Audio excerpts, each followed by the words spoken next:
Hello guys, hello kabayan at hello kamutya. Magpa-prank lang po muna kami kay Kabatang Efrain at medyo busy siya doon sa may docking. Tingnan niyo po. Yan po siya. So, kasagwat ko po dito si Pau Pau. Hello guys. Si Kabatang Efrain, tutulak natin yan. Ayaw maligaw.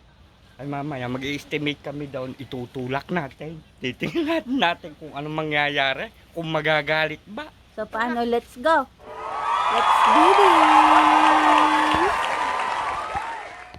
Okay guys, ito po yung docking namin at ini-estimate po yan ni Kabayang Pau Pau at saka ni Kabatang. Ano kaya kabayan sa palagay mo? Sa susunod na bagyuhan, ito kaya hindi naman sira? Sa palagay mo laang? Ay hindi natin masasabi sa panahon ito. Bagyuhan. Hindi natin masasabi kung masisira. Ilang tornilyo ba ang sira? Ini-inspection pa natin na yan.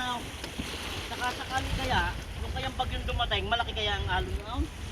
Titingnan natin. Ano kaya sa palagay mo? Madami na bang butas? Meron na.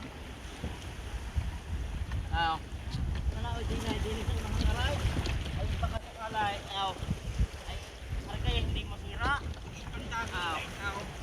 Di kailangan ito, hahabaan natin. Ay, Wow. yun. Kung lalagyan, dudugtungan pa natin. Ay di kayo naanduan. Oo, malamang. Kaganda. Ay di. Kailangan. Kabitin nyo!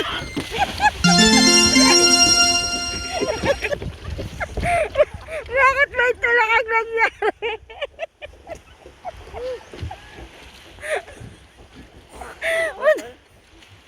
Muntik na ako mahulog ha!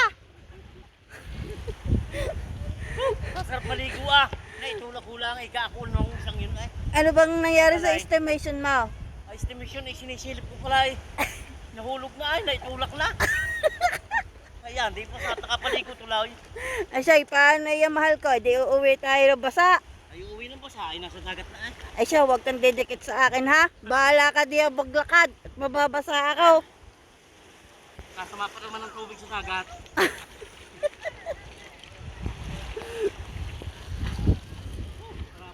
Okay guys, uwi na po kami. Nabasa na si Kabatang. Bye!